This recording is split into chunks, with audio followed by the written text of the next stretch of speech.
तो बच्चों अभी आपने द्रव्य की डेफिनेशन पढ़ा और भार की डेफिनेशन पढ़ा। अब इसके बाद हेडिंग है द्रव्य की भौतिक अवस्था। तो द्रव्य की मुख्यतः 3 भौतिक अवस्थाएं होती हैं। पहला है ठोस, दूसरा है द्रव, तीसरा है गैस। ठोस, द्रव, गैस। फर्स्ट हेडिंग ठोस। ठोस को इंग्लिश में सॉलिड कहते हैं, सॉलिड,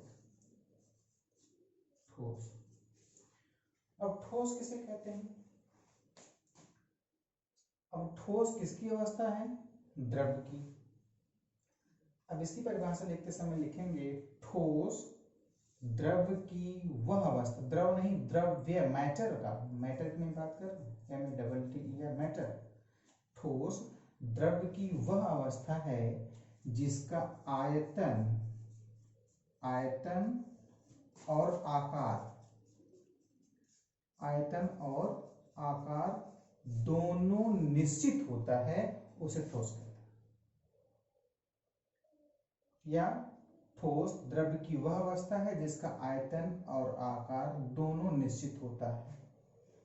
ठीक, इसके बाद है, अब जैसे मान लीजिए ठोस का एग्जांपल लेना शुरू करेंगे तो अब कुर्सी, मेज, ईंटा, पत्थर, बर्फ सब ठोस है, इसका आयतन और आकार दोनों निश्चित होता है। अब वैसे है आपका द्रव। द्रव को इंग्लिश में कहते हैं लिक्विड, LIQUID, लिक्विड। लिक्विड क्या है? यह द्रव किसकी अवस्था है?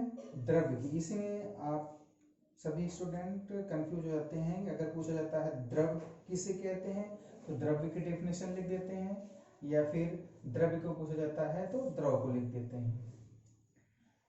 तो लिखेंगे द्रव्य की वह अवस्था है जिसका आयतन तो निश्चित रहता है लेकिन आकार अनिश्चित हो जाता है। सॉलिड में क्या हुआ? आयतन और आकार दोनों निश्चित होता है। तो द्रव में क्या हुआ? आयतन तो निश्चित होता है लेकिन आकार अनिश्चित होता है। जैसे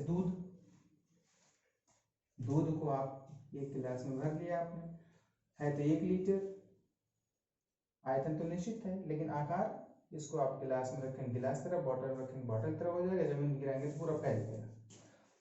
आकार निश्चित हुआ? नहीं, तो इसका आकार अनिश्चित होता है। थर्ड है आपका गैस। गैस को गैस कहते हैं। गैस द्रव्य की वह अवस्था होती है जिसका आयतन और आकार दोनों अनिश्चित होता है। दोनों अनिश्चित होता है, आयतन और आकार दोनों अनिश्चित होता है, उसे गैस कहते हैं।